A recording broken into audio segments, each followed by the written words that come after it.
I balanced the cake with both hands the way nurses cradle newborns, steady wrists. Breath held, eyes on the flame. Chocolate with strawberries. Dark ganache glassy as a lake at night. $20 a slice if you divided it. $200 in total if you didn't. I'd ordered it from Rebecca's favorite bakery because it was her 45th birthday and because some reflex inside me still believed certain flavors could rewind time. I rang the bell once.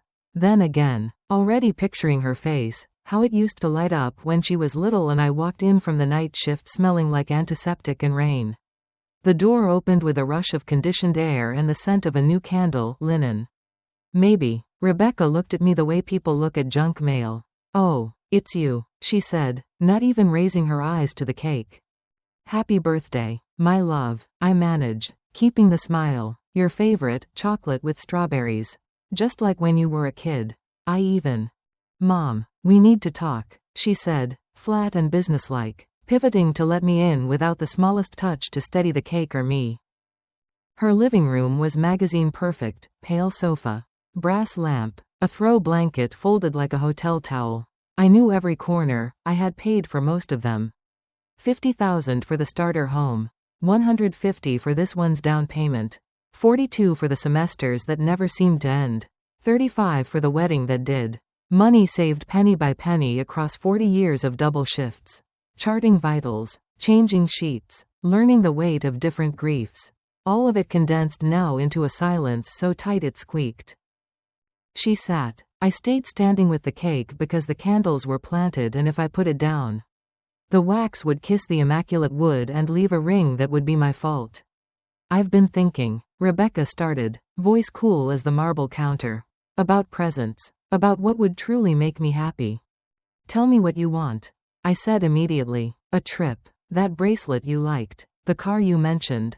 Her eyes met mine and for one brittle second I thought I saw the little girl who used to sleep backwards in her bed so she could watch the window for my headlights. But it wasn't her. It was something harder. "The one thing I'd love most," she said slowly, savoring each syllable, "is for you to just die." The room didn't move. Sound withdrew to a thin whine in my ear. The way it does right before you faint. My hands trembled so slightly the flames shivered. Little tongues flicking at the air. What did you say?" The words squeezed out of me like toothpaste from a nearly empty tube. "You heard me," she said. "I'm tired of you. The calls. The drop-bys. The drama. My life would be easier if you disappeared." Something in my chest folded in on itself. A paper thing creasing to dust. 72 years on Earth. 45 years her mother. And I was hearing this in the doorway of a house I had effectively built. "Rebecca," I whispered, tasting wax. "I'm your mother. I've given you everything." "Exactly," she snapped, standing. "You're suffocating me. I can't breathe with you always here. Always needing to be needed." The candles began to drip. Translucent teardrops inching toward my knuckles. Hugs and laughter and a simple dinner, my small plans for the night, evaporated like steam off boiled rice. "I just want to be close to you," I said, and steadied the cake as if it were a fragile truth we might still save. "You're all I have." "And that's the problem," she said, arms crossing like a gate. "Get a life of your own and leave me alone." I walked to the door on legs that felt borrowed. At the threshold, I turned and searched her face for a flicker of regret. A crack where the little girl might peek through. All I found was impatience, like a hostess waiting for the table to clear so the real party could begin. "Happy birthday, Rebecca," I said. It came out soft, almost tender, which surprised me. Outside, the evening had that slick city shine, every curb reflecting a neon smear. I set the cake on the passenger seat and watched the candles burn down into small, stubborn pearls, the flames refusing to die even when the car moved. Some things refuse to go quietly, I thought. Some things insist on burning to the very end. My apartment felt smaller than usual when I carried the cake in and tipped it into the trash. The ganache left a dark bruise on the white liner. I sat on my old sofa, the one that had been a ship through so many storms. Pneumonia at $3,100 in antibiotics not covered by insurance. Paid with my mother's jewelry. A prom dress at 16, 4 months of weekends. $800 in pink silk and her whisper, "You're the best." Mommy, college detours, 42,000 and a second mortgage. A wedding that gleamed like a promise, 35,000 in orchids and champagne. And then the house, 150,000. The number like a mountain. Later, braces, 4,000. 8 months of a mortgage when David lost his job, 16,000. The constant gifts and groceries and gas, 10,000 more. At least. Add it all and the math sits heavy, 460,000 and change. Almost $500,000 in love translated to receipts. I didn't keep the papers because I was suspicious. I kept them because we nurses document. It's how we make sense of blood and breath and time. 2 plastic bins under my bed. Each envelope a bead on a long rosary. Tonight I pulled them out and laid them on the coffee table like little white flags of surrender. The tears fell without drama, soaking into numbers that had once felt like triumphs. If I had put it all in an account with compound interest. The column in my head insisted. I might have 600,000 today. A nicer home. A slow month in Tuscany. A life with room for air. But I had invested in love. Love is interest-free and everyone says its dividends are priceless. Everyone leaves out the part where you can still go bankrupt. I picked up my phone and called her because I needed to hear it again from the mouth that had once called me mommy in 100 notes tucked into lunchboxes. Rebecca answered on the 5th ring. Irritation already loaded. What now, Mom? Did you mean it? I asked, voice shaking the way a held tray shakes before it spills. What you said to me tonight. Of course I meant it. She said, no softening, no detour. I need space. Your obsession with me isn't healthy. Obsession, I repeated, as if the word were a strange fruit I'd never tasted. You call a mother's love obsession? Yes, she said, and I hope after today you finally get the message. The call ended somewhere. I couldn't tell you whether I hung up or she did. The apartment was suddenly too quiet. The refrigerators hum a lonely thing. I lay on my back and stared at the ceiling until the plaster freckles arranged into old memories, her first fever. Her first steps. Her first lie. Somewhere around 3 a.m. The ache inside me shifted. The way a sprained ankle stops throbbing and begins to stiffen. The sadness didn't vanish. Sadness never vanishes. It condensed. It learned my name. It stood up. By dawn, the sky had the color of old cotton. I washed my face and watched the woman in the mirror pat her cheeks dry, steady hands. A nurse's hands. The bins were still on the table. The receipts drying like laundry. I stacked them neatly, slid them back under the bed, and made coffee the way I like it when I'm the only one drinking, strong. A little sweet. No apologies. I didn't know exactly what I was going to do. Not yet. But I knew, finally. Firmly, that love without boundaries is just a leash with a bow on it. And I had worn it so long I'd forgotten how my own neck felt free. The sun climbed. The phone lay face down and blessedly silent. Somewhere, a candle kept burning, and somewhere in me, another one caught. The next morning, sunlight slipped through the blinds like thin blades of glass, carving lines across the floor. I hadn't slept. My head felt stuffed with cotton and ghosts. Every breath came with a question I couldn't answer. How did I end up here? How does a woman who gave everything become an unwanted presence in her only child's life?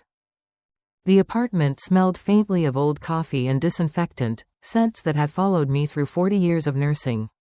I used to say I could cure anything except loneliness. I didn't realize I was diagnosing myself. I sat at the kitchen table with my checkbook and the worn folder I'd kept locked in a drawer. Inside it were decades of sacrifices written in ink and numbers, tuition bills, mortgage payments, braces receipts, party invoices, even the tiny note from the bakery where I'd ordered that cursed birthday cake. Every page whispered the same thing: you loved too much. Julieta, you loved without asking for anything in return. As I traced my fingers along those yellowing edges, anger began to bloom in the hollow where sadness had lived. Not wild anger, the kind that destroys, but a quiet, focused burn. A nurse's anger, the kind that makes you stitch a wound instead of watch it bleed. At 9 a.m., I pulled out my purse, put on the neat navy suit I'd worn to Rebecca's wedding, and called a cab. If she wanted me to disappear, I would, but on my own terms. And before vanishing, I was going to take back everything that rightfully belonged to me. The bank's marble lobby was cool and silent. The kind of place where people whisper even when no one's listening. Mr. Martinez, the branch manager, greeted me with his usual warm smile. He had known me for years. He'd even called me Mrs. Johnson, the kind one, because I'd once brought cookies for the tellers at Christmas. "Good morning, Mrs. Johnson," he said, adjusting his glasses. "How can I help you today?" "I want to close my joint account," I said calmly, sliding my ID across the counter. "Number 45,872,891. The one I share with my daughter." His smile faltered. "That account has a considerable balance, $20,000. If I remember correctly. Are you sure you want to close it?" I met his gaze, steady and unflinching. "Completely sure. Please transfer every cent to my personal account." He nodded slowly, typing on his computer. "It'll take a few minutes. Would you like a cashier's check or direct transfer?" "Transfer," I said. "Today." When the transaction completed, I felt something shift inside me, a click. Like a lock opening. $20,000 returned to me wasn't just money, it was power. The first breath of freedom after decades of quiet suffocation. As I stepped out of the bank, the morning sun hit my face. It felt different now, warmer, sharper, more real. I wasn't done yet. Next stop, the mortgage loan office. My name was on the documents as a co-signer for Rebecca and David's house, the very same house where she'd wished for my death. I remembered signing those papers with pride, thinking I was giving her security. What I'd really given her was control over me. Inside the office, Ms. Williams, the loan officer, recognized me immediately. "Mrs. Johnson, how nice to see you again. How can I assist you?" "I'd like to review the mortgage contract where I appear as co-signer," I said. "I need to understand my rights." "Of course." She pulled a thick folder from the cabinet. "As co-signer, you're responsible if the primary borrowers can't pay. But you also have the right to reclaim the property if there's evidence they're unable to fulfill their obligations." I smiled. Perfect. That's exactly what I needed to hear. She tilted her head. "Has there been a problem with payments?" "Let's just say there's a pattern," I replied. "Last year, when David was unemployed, I covered 8 months myself. That should be documented." She nodded. "Yes, I see it here. That qualifies as instability." I thanked her, asked for copies of everything, and walked out with a folder full of ammunition. Rebecca had no idea that her casual complaints about David losing his job again had just armed me with proof. From there, I went straight to my lawyer's office. Anel Adams had been my late husband's friend, a wise, patient man in his 70s with the kind of voice that made you feel things could be fixed if you just followed the right procedure. "Julietta," he greeted warmly. "It's been too long. What brings you here today?" I sat down, feeling the weight of 45 years pressing against my spine. "Anel, I need your help. I want to change my will."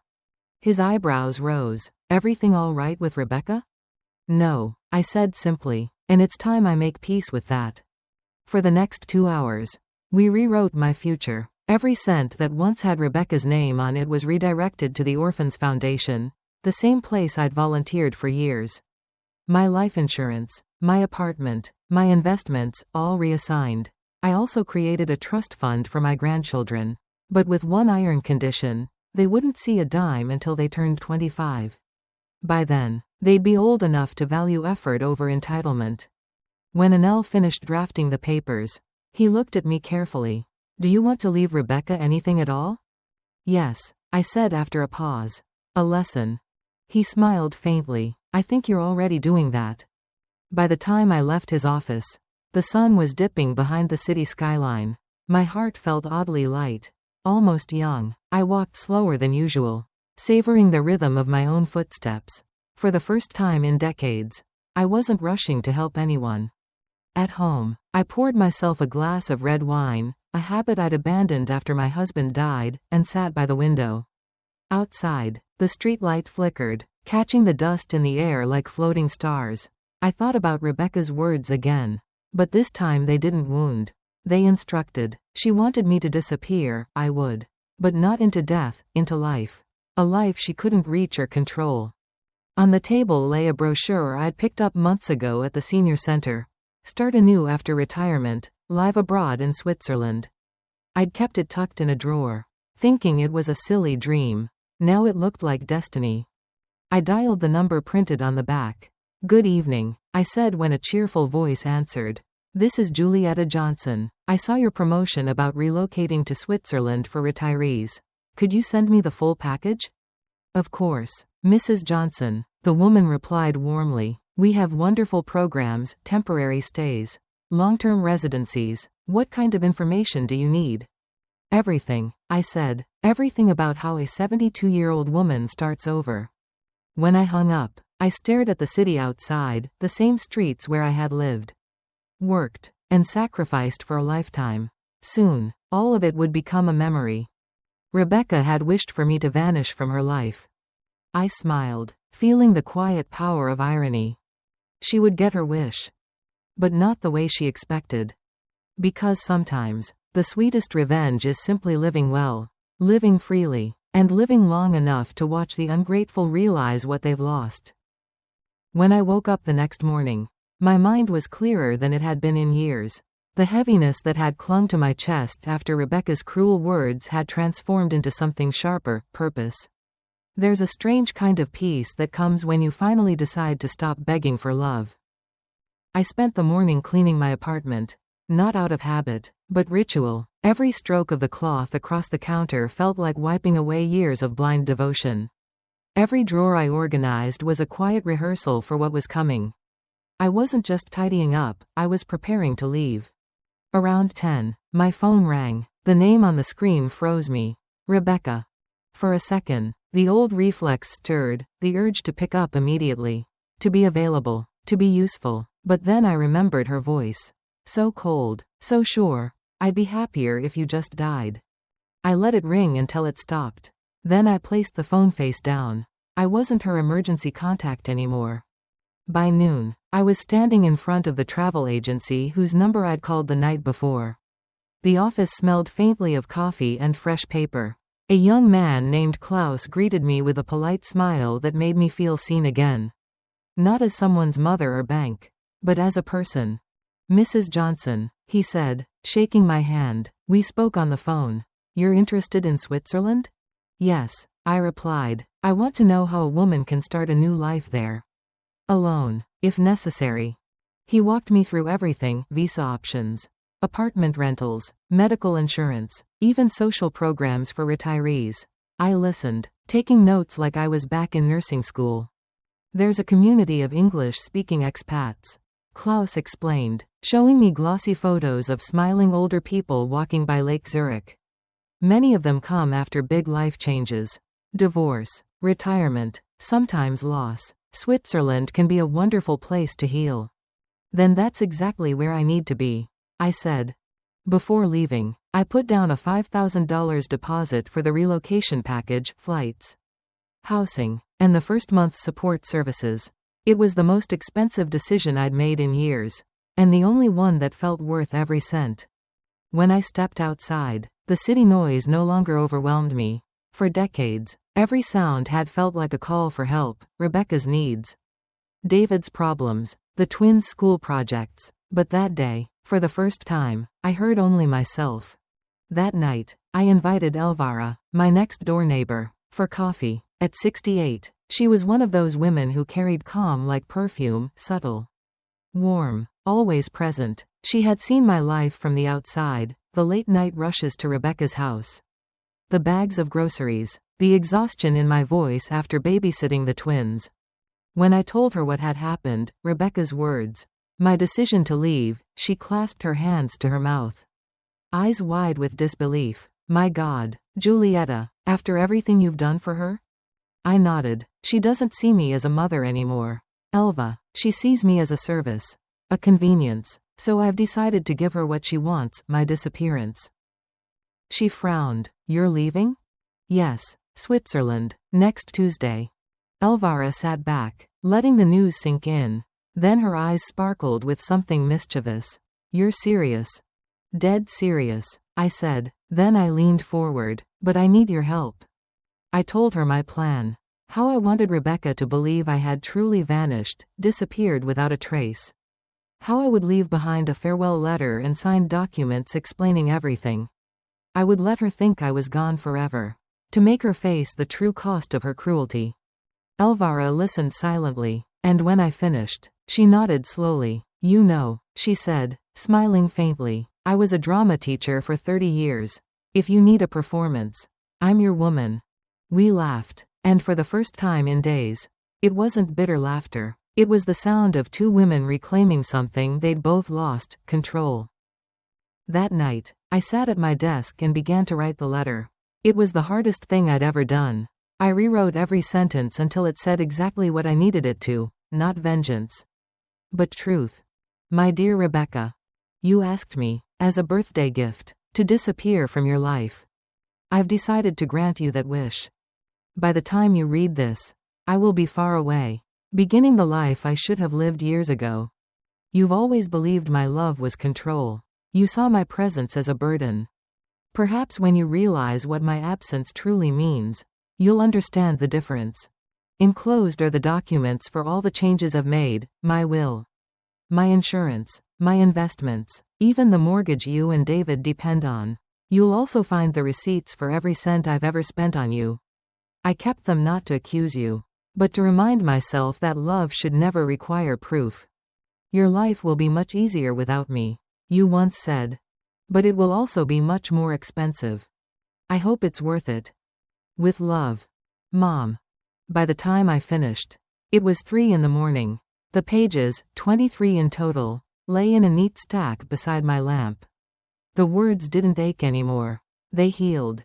Over the next few days, I moved quietly, methodically. I canceled Rebecca's health insurance policy that I'd been paying for years.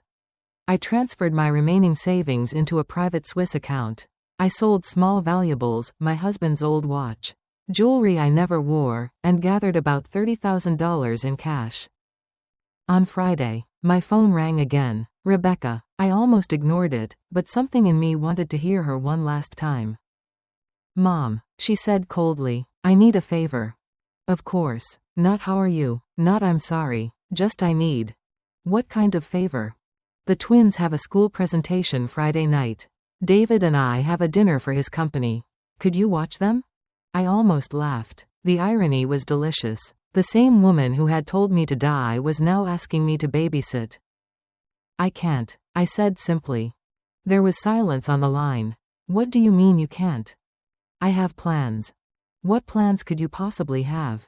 Her tone was sharp, offended, as if I'd broken a law of nature. Plans that don't concern you. Rebecca, find another sitter.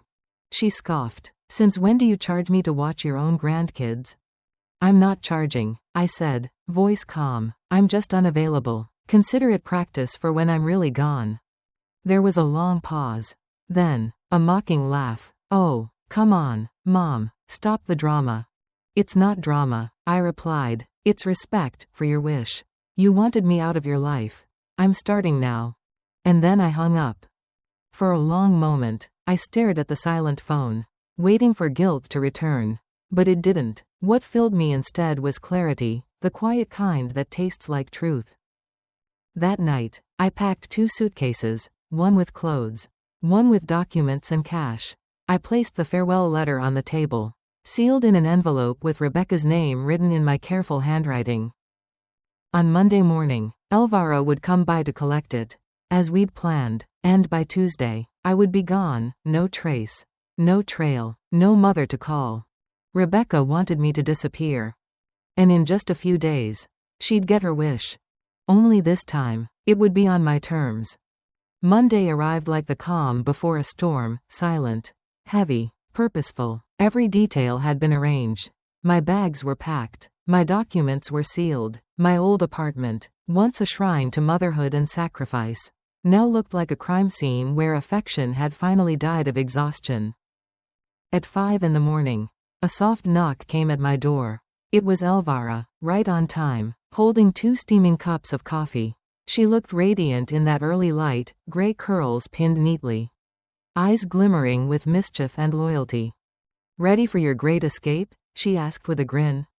More than ready, I said, picking up my 2 suitcases.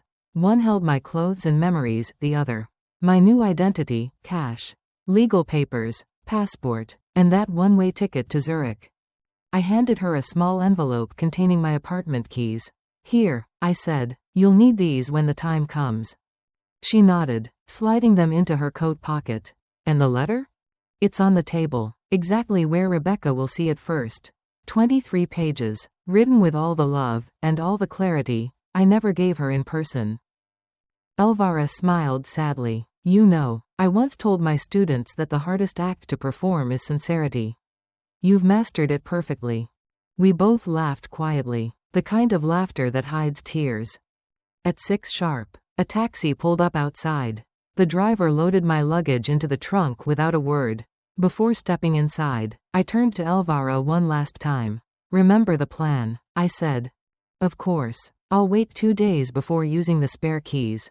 I'll tell Rebecca I got worried when you didn't answer the phone. I'll cry, act shocked, and say I found your apartment empty, just the letter on the table." "You'll win an Oscar," I said, and she chuckled. "Julieta, don't worry about anything," she assured me. "I'll make sure she feels every ounce of the emptiness she wished for."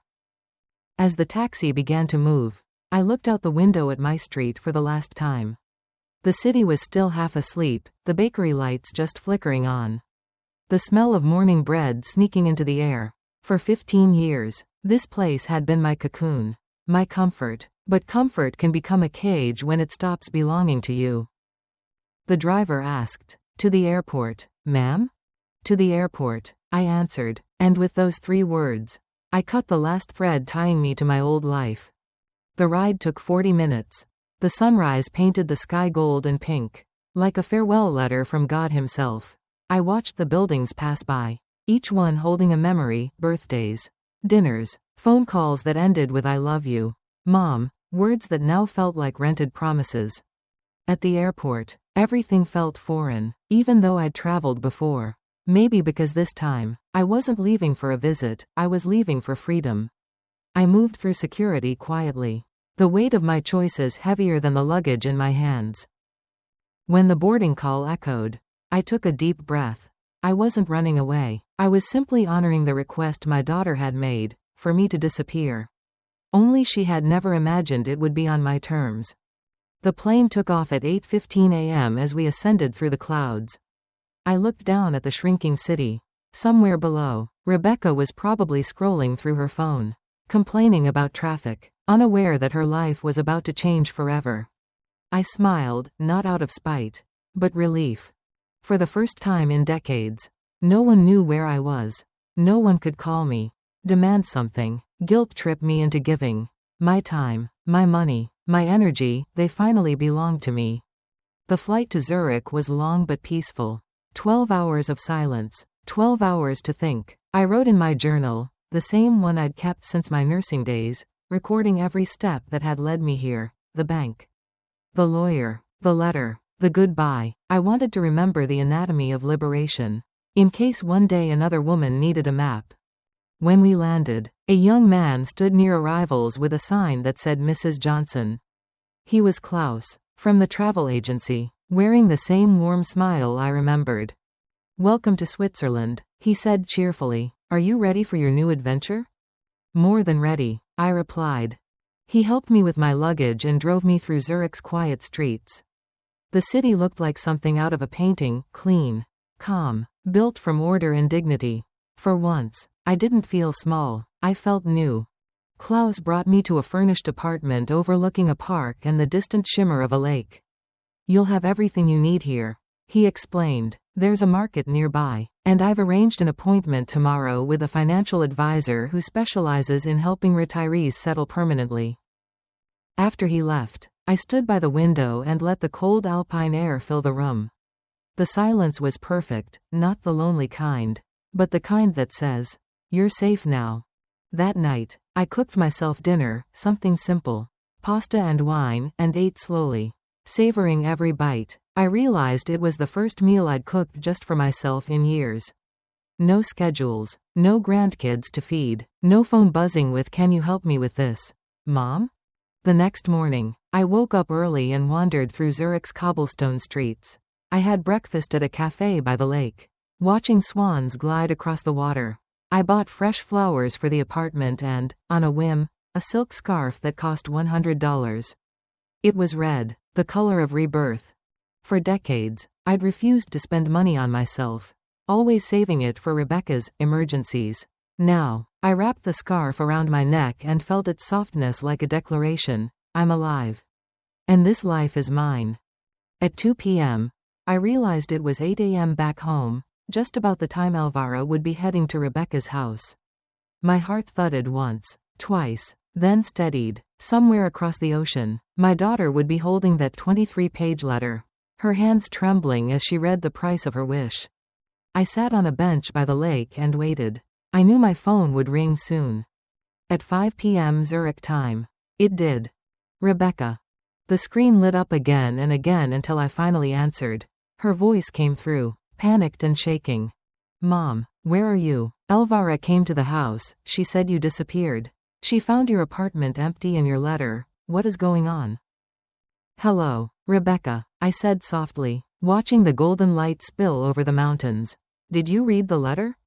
Yes, but you can't just leave like that. You can't do this to us. To us? I repeated, calm as glass. You mean to the woman who said her life would be easier if I died? She went silent. I could almost hear her heart beating through the phone. Rebecca, I said, you wanted freedom. I'm giving it to you. Enjoy it. Her voice broke. Please, Mom, I didn't mean it. I was angry, stressed. I know, I said, but sometimes, words carve deeper than you think. You said you wanted me gone. Now, I am. Take care of yourself. And before she could answer, I ended the call. For a moment, I stared at my reflection in the dark glass of the phone screen. The woman looking back at me wasn't the broken mother who had left that apartment 2 days ago. She was someone new, someone free. The mountains stood tall in the distance, steady and unshakable, and for the first time in my life, so was I.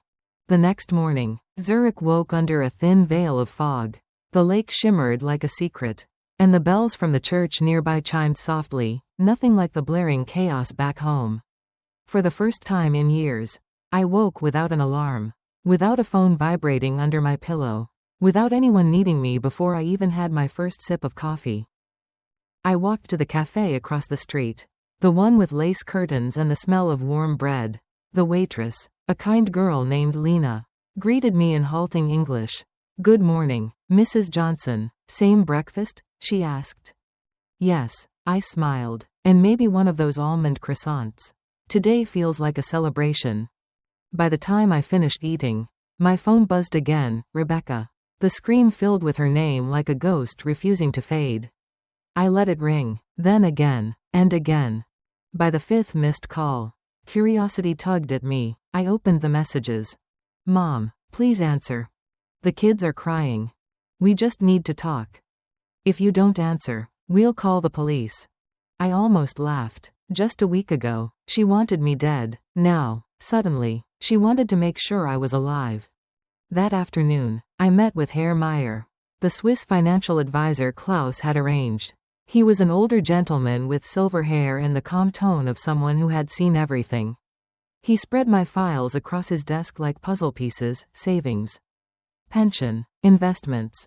With your current funds, he said, you can live very comfortably here. Switzerland offers excellent healthcare and security. You have done well, Mrs. Johnson. For the first time, I allowed myself to breathe deeply. My life was no longer hanging on my daughter's needs or moods. It was built on my own choices. Herr Meyer continued, if you invest wisely, in 5 years you could double your assets. You will never have to depend on anyone again. Dependence. The word tasted strange now. For decades, it had defined me. Now, it felt like a language I no longer spoke. That evening, as I walked by the lake, I counted the numbers in my head. Between the savings I'd transferred, my pension, and the money I had retrieved from Rebecca's accounts, I was safe, financially, emotionally, even spiritually. I was no longer the desperate mother holding out cake in hope to a cold child. I was a woman standing on solid ground. At dusk, my phone lit up again. I ignored it until curiosity won. I answered without speaking. Rebecca's voice cracked through the line. Mom, you can't just disappear like this. What if something happens to you? I looked out at the mountains turning gold. Now you're worried about me? That's new. Of course I'm worried. You're 72. What if you get sick? What if? Rebecca, I interrupted gently. In the last 5 years, I was hospitalized 3 times. Do you know how many times you came to visit? Silence. None, I said. The first time, you had a hair appointment. The second, it was David's birthday. The third time, you didn't answer at all. Her breath hitched. I thought it wasn't serious. Exactly, I said, because my health never mattered. Only my help did. That's not true, she insisted weakly. Oh, it's very true, I replied. You miss me now because you're realizing what I actually gave you: time, money, peace of mind. Love is easy to take for granted until it stops showing up. She sniffed. Please, Mom, come home. The kids miss you. Do they miss me, or do they miss free babysitting and gifts? There was no answer, just the faint sound of her sobbing. I'm not coming back, Rebecca, I said quietly. You wanted me gone. You got it. Learn to live with it. I hung up. That night, I poured myself a glass of white wine and watched the reflection of the city lights ripple across the lake. For the first time in my life, silence didn't feel like loneliness. It felt like freedom. The following morning, I woke to chaos in my phone: 47 missed calls, 23 messages. Mom, please. We're calling the bank. You canceled the joint account? How are we supposed to pay the mortgage? Please don't do this. You're ruining us. I scrolled through them slowly. One by one, the tone shifted from guilt to panic to anger. The same pattern I'd seen all my life: emotional manipulation disguised as love. I typed one message and sent it. I'm fine. I'm exactly where I need to be. Don't look for me. 5 minutes later, her reply appeared. You don't understand what you're doing. The bank says you can take our house. You'll ruin us. There it was, the truth at last. She wasn't afraid for me. She was afraid for her comfort. I replied one last time. Now you understand what it meant to have me in your life. Too bad you realized it too late. Then I turned off the phone. For days, I didn't check messages. I joined a small hiking group for seniors. I started German classes. I learned how to paint watercolors, mountains, lakes, and sometimes, faces of women who looked like me, tired, then awake. In each brushstroke, I felt something old and heavy leaving my body. The years of guilt, of waiting for appreciation, of begging for respect, they all dissolved into color. When the instructor asked what I was painting, I smiled and said, freedom. One afternoon, as I sat by the lake, a woman named Ingrid from the hiking group sat beside me. She was 71, from Germany, with bright blue eyes and laugh lines that hadn't dimmed. What brought you here? She asked. I hesitated, then told her the truth. My daughter wished for my death on her birthday. Ingrid's eyes widened. And what did you do? I took a deep breath. Watching the swans glide across the water, I gave her what she wanted. I disappeared. She nodded slowly. You're brave, she said. It took me 5 years to do the same. My son and daughter-in-law treated me like an ATM. When I stopped paying, they stopped calling. We both laughed softly, a sound of shared survival. That night, I wrote in my journal. There are many of us, mothers turned ghosts in the lives of our children. But ghosts can choose to haunt or to move on. I choose to move on. And as the clock ticked quietly in my Swiss apartment, I realized something simple but profound. The most powerful revenge isn't destruction. It's peace. Peace they can never take away again. 3 weeks passed before the next storm found me. I had begun to love the rhythm of my new life, the soft chime of church bells, the gentle murmur of German words I was still learning, the scent of roasted coffee that drifted up from the cafe below my apartment each morning.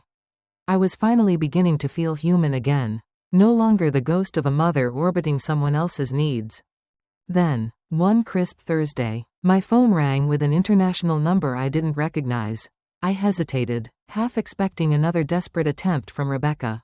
But when I answered, the voice was different, female, calm, and professional. Good afternoon, Mrs. Julietta Johnson. My name is Sarah Williams. I'm a social worker from Family Services in your hometown. My stomach tightened. Yes? How can I help you? I'm calling because we received a complaint about your well-being. She said, your daughter, Rebecca Johnson, has expressed concern that you may be suffering from dementia or cognitive decline, and that you've made impulsive financial decisions under distress. For a moment, I couldn't breathe. My own daughter, who had told me to die, was now painting me as mentally unfit. She did what? I whispered. She claims you disappeared suddenly and may be living in precarious conditions abroad. The woman continued carefully. We need to verify your safety and state of mind. Would you be willing to undergo a brief medical and psychological evaluation through the American consulate in Switzerland? I closed my eyes. I could almost hear Rebecca's voice, dripping with false concern. My poor mother's confused. She's being manipulated. She doesn't know what she's doing. Yes, I said firmly. Arrange the evaluation. I'll cooperate fully. I have nothing to hide. When the call ended, I sat perfectly still for several minutes, hands trembling only slightly. Then the tremor turned into anger, steady, precise, dignified anger. Rebecca hadn't just crossed a line, she had tried to erase it completely. She wanted to undo everything I had built, to reclaim the control she had lost when I finally chose myself. I dialed Anel Adams, my lawyer, without hesitation. Julietta, he greeted, voice full of concern. I was just about to call you. Your daughter has been busy. So I've heard, I replied dryly. She filed a complaint accusing me of dementia.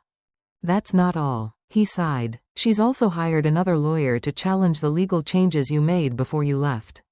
She claims you were coerced and incapable of understanding what you signed. I laughed, though it wasn't from amusement. Incapable? Anel, we spent 2 hours reviewing every document line by line. You recorded everything, didn't you? Of course I did, he said. I have audio of our meetings. You were clear, detailed, and in full command of your decisions. The recordings alone disprove her claim. But that won't stop her from trying. I suspect she's hoping the threat alone will scare you into reversing everything. She doesn't know who she's dealing with anymore. I said coldly. Let her try. Anel paused. Would you like me to prepare a defamation suit? Her false allegations could have legal consequences. Yes, I said. Make it official. If she wants a war, she'll get one, with paperwork instead of tears. The next day, I went to the American consulate in Zurich for the evaluation. The doctor, a kind older man named Dr. Lang, welcomed me with a polite smile. Mrs. Johnson, he said as he led me into the office. I understand this must be upsetting, but we'll make this quick and thorough. For 3 hours, he tested my memory, my reasoning, my orientation, my capacity to make decisions. I answered every question calmly, without a single slip. I even laughed once when he asked me to name all the American presidents in order. When the tests were done, he folded his hands and smiled. Mrs. Johnson, not only are you in perfect mental health, but your decision-making and long-term planning are exemplary for your age. Frankly, I wish more people were as organized as you. Thank you, doctor, I said. Please make sure the report reflects that clearly. He chuckled. Oh, it will. Your daughter's allegations are baseless. That afternoon, Sarah Williams called me again. Mrs. Johnson, we've received Dr. Lang's report. It confirms you are of sound mind and living independently in safe conditions. We'll close the case immediately and notify your daughter that her complaint was unfounded. Will it be on record? I asked. Yes, her false report will be documented. If she repeats this behavior, she could face legal consequences. Perfect, I said, smiling. I hung up, poured myself a cup of tea, and stood by the window as snow began to fall outside. I had spent decades teaching Rebecca to be careful, to tell the truth, to respect others, and now, life was teaching her those lessons the hard way, through humiliation, not kindness. That evening, I wrote in my journal again. The cruelest part of manipulation is when they try to rewrite the story to make you the villain. But the truth always wins when you have the courage to live it out loud. Then, for the first time, I did something I'd never had the confidence to do before. I decided to share my story. Not for revenge, but for others who were still trapped in the same invisible prisons I'd escaped. I spent 4 hours writing an open letter. I called it, When a Mother's Love Becomes Self-Destruction. I detailed everything, the sacrifices, the betrayal, the manipulation, the awakening, and finally, the freedom. When I was done, I sent it to a blog that published stories from women who had rebuilt their lives after abuse. I hit send, exhaled deeply, and felt lighter than I had in years. A week later, I received a reply from the blog's editor. Julieta, your story is powerful, heartbreaking, and inspiring. We want to feature it on our site and, if possible, invite you for an interview on our YouTube channel. So many women need to hear your voice. I smiled through tears. I had spent a lifetime giving voice to everyone else's needs. Now, finally, my own story would speak. 2 weeks later, the video went live. In it, I told the truth, not with bitterness, but with grace. Love should never cost your dignity. I said to the camera. If your children only value what you give them, not who you are, it's time to stop giving. The video went viral within days. Thousands of comments poured in from women around the world. You just told my story. I thought I was the only mother who felt used. Thank you for reminding us that we can start over. Reading their words, I realized something beautiful. My pain had found purpose. Rebecca had tried to label me insane. Instead, she had made me heard. And in that moment, I understood the sweetest irony of all. The louder the lies they tell about you, the more powerful your truth becomes when you finally speak. A month passed after the interview aired. My story had taken on a life of its own. Every morning, I opened my inbox to find letters from women across the world, nurses, teachers, widows, grandmothers, all telling me how they'd finally stopped apologizing for existing. Each message was a small redemption, a reminder that my suffering had not been wasted. Then one evening, as I was watering the plants on my balcony, my phone rang. It was Elvira, her voice bubbling with excitement. Julieta, you have to hear this, she said breathlessly. Rebecca came to my apartment yesterday. She was a mess, crying, shaking. She says the bank foreclosed on her house. I froze. Foreclosed? Yes. David still doesn't have a steady job. They fell behind on payments. And since you exercised your rights as co-signer, the bank moved forward with foreclosure. The house has already been sold. I pressed my hand to my chest, the air thick in my throat. And the children? They're fine. They've moved to a small apartment on the other side of town. Rebecca had to go back to work. David's working in a factory now, smaller paycheck, longer hours. For a moment, I didn't know what to feel. Relief? Vindication? Sadness? Maybe all three. I didn't wish them harm, but there was justice in what had happened. The universe, or perhaps simple mathematics, had balanced the equation I'd been carrying for decades.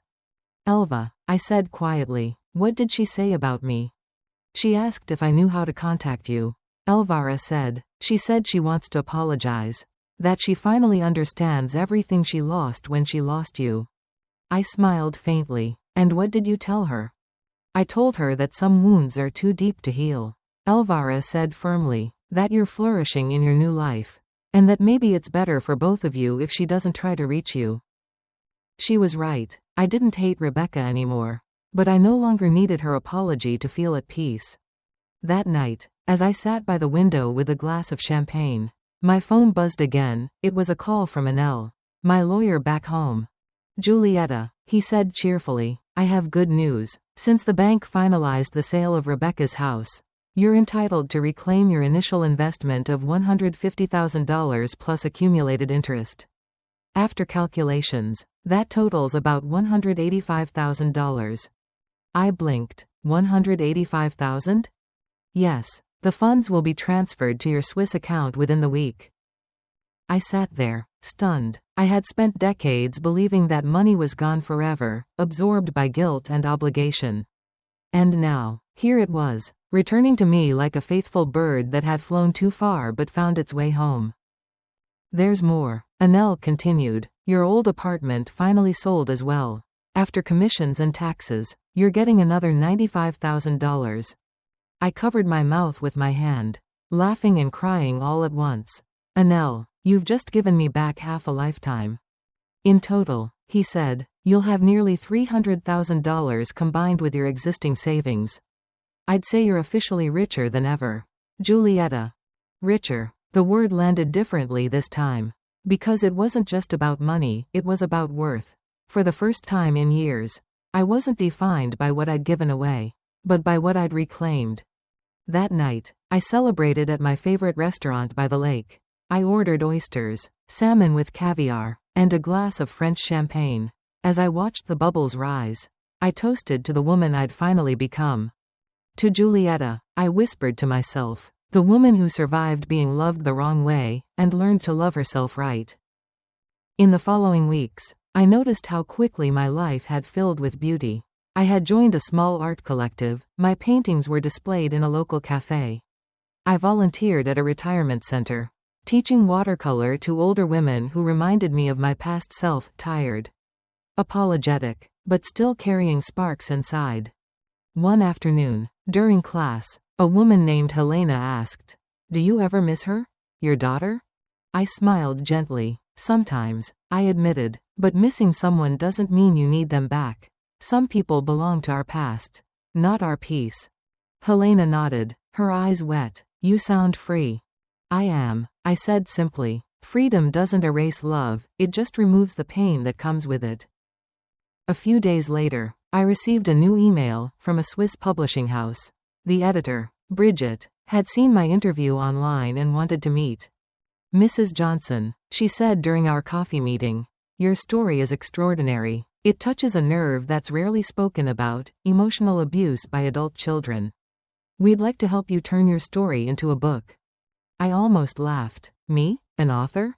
Bridget leaned forward. Not just an author. Julietta, a voice. There are millions of women like you, silent in their guilt. Your story could give them permission to live.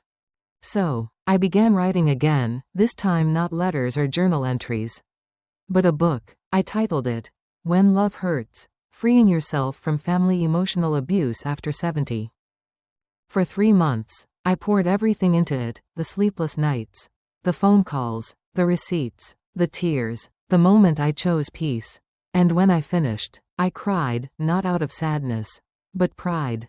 The book was published in 6 countries and quickly became a bestseller. Letters arrived daily. Your book helped me understand that saying no doesn't make me a bad mother. I sold my house and moved to a smaller place. For the first time, I sleep peacefully. Thank you for teaching me that love without respect is not love, it's servitude. Each message was a tiny miracle. My pain had become a map for others to find their way out. Then, one spring morning, a full year after my escape, I received a physical letter in my Swiss mailbox. The handwriting was shaky, but familiar. I opened it carefully, and tears filled my eyes. Dear Grandma Julietta, Dad told us the truth. Mom said terrible things, and we understand why you left. We miss you, and we're proud of you for being brave. We hope one day we can visit you in Switzerland. Love, the twins. The letter included drawings, 2 little stick figures holding hands with me in front of the mountains. I pressed the paper to my chest and wept, not from regret, but from relief. The cycle was breaking. My grandchildren would grow up knowing the difference between love and control. That night, I wrote back. My dearest grandchildren, the doors to my heart and home are always open to you. Remember, love is not measured by how much you give, but by how kindly you are treated when you give. As I sealed the envelope, I realized something profound. Justice doesn't always wear a robe or stand in a courtroom. Sometimes, justice is simply living well enough that your peace becomes your victory, and your happiness becomes the verdict. Spring in Zurich had a way of making everything look forgiven. The snow was melting into glassy streams, and the air carried that soft smell of rain and rebirth. I sat on my balcony, a cup of tea in one hand and my grandchildren's letter in the other. The paper had already started to curl from being read so many times. Each word was a reminder that love, real love, always finds its way through the cracks. No matter how deep the hurt runs. They were growing fast. The twins. 12 now, old enough to see the world clearly, but still young enough to believe in good endings. They had written that they wanted to visit me when Mom's ready to let us. That line made me smile and ache all at once. When Mom's ready, maybe she never would be. And maybe that was okay. Some people need longer to learn the difference between pride and love. That morning, I mailed my reply, simple, handwritten, sealed with care. Inside was a small pressed flower from the Swiss mountains and a photo of me painting by the lake. I wrote, "When you're ready, there will always be a place here for you. Bring open hearts. And that's all you'll ever need." After the letter, I went for my daily walk along Lake Zurich. The water was calm, the swans tracing gentle ripples that seemed to erase the past. As I walked, I passed a bookstore. In the window, there it was, my book. When Love Hurts, stacked neatly between glossy covers about travel and art. My name gleamed in gold letters. I stopped, staring for a moment that felt almost sacred. A younger woman, maybe in her 40s, noticed me through the glass. She stepped outside, holding a copy. "Are you Julietta Johnson?" she asked softly. I nodded. She pressed the book against her chest. "I left my husband because of this," she whispered, tears filling her eyes, "not because I stopped loving him, but because I finally realized I'd stopped loving myself. Thank you for helping me remember who I was." I felt my throat tighten. "You did that yourself," I said. "I just reminded you it was possible." We hugged briefly, two strangers bound by invisible scars and the quiet courage it takes to start over. When she walked away, I realized something profound. The love I had poured into Rebecca had not been wasted, it had simply found new homes. Later that evening, I sat with Ingrid and Helena at our usual cafe. The three of us had become a small tribe of women who had walked through fire and come out softer. Not harder. "To healing," Ingrid said, raising her glass. "To boundaries," Helena added, laughing. "And to never apologizing for peace," I said, clinking glasses with them. We laughed and talked until sunset painted the lake orange. None of us were rich in the way people usually mean it. But we had something rarer, quiet hearts and the right to sleep without regret. That night, as I walked home, my phone buzzed again. This time, the name flashing on the screen stopped me cold. "Rebecca." I hesitated for a long moment. Then answered. Her voice was smaller than I remembered, fragile. Stripped of the arrogance that used to coat every word. "Mom?" "Yes," I said softly. "I read your book." My heart skipped. "You did?" "Yes, every page. I didn't realize how much you carried. I didn't realize what I'd become." She paused, her voice trembling. "I've been seeing a therapist. I'm trying to fix things. I know I can't undo what I said. But I wanted you to know I'm proud of you. For leaving, for living." For a moment, I couldn't speak. I looked out at the reflection of the moon over the lake. My heart swelling with something too big to name. "Rebecca," I finally said, "I forgive you." She started to cry. "Can we ever start again?" I thought about it carefully. Forgiveness didn't mean forgetting. It didn't mean returning to the old patterns. It meant releasing the grip of pain so that both of us could breathe again. "Maybe," I said gently, "but not as who we were. We'll have to meet as new people, people who respect each other's space." "I understand," she whispered. "The twins keep talking about you. Maybe we could visit this summer?" I smiled, feeling a warmth I hadn't felt in years. "I'd like that." After the call ended, I stood at the window for a long time. The night wrapping around me like a soft blanket. The city lights flickered, and the mountains stood steady. Eternal. Somewhere in that stillness, I felt my heart exhale. Not every story of revenge ends with triumph. Some end with peace, and peace is harder to win, but infinitely more lasting. The next morning, I painted a new canvas. I called it, The Gift. It showed a woman standing on a cliff at sunrise. Her hands open, releasing a small paper bird into the wind. On the back of the painting, I wrote, "Freedom begins where fear ends." Weeks later, that painting hung in a local gallery. Visitors stopped to read the quote. many of them unaware that the woman who painted it had once been told to die by the very child she'd given life to. And yet, here I was, alive, thriving, proof that broken doesn't mean finished. The night of the gallery's opening. As people milled around, Ingrid leaned close and whispered, "You know, Julieta, your story could be a film one day." I laughed softly. If it is, I hope they show this part, the peace, not the pain. Because the true ending wasn't the slap of betrayal or the victory of justice, it was this moment. Me, surrounded by art, laughter, and women who called me friend, not burden. As the evening wound down, I stepped outside for air. Zurich glittered below me, serene and proud. I thought of Rebecca and the twins, of all the women who had written to me, of every tear I'd shed that had watered the soil of this new life. And as I looked out over the city, I realized that my story, like the candle I once carried to my daughter's house, had never truly gone out. It had simply been carried by a steadier hand, mine. Because sometimes, revenge isn't about making others suffer. It's about reclaiming your light, burning bright, and showing the world. You survived, and that is your justice.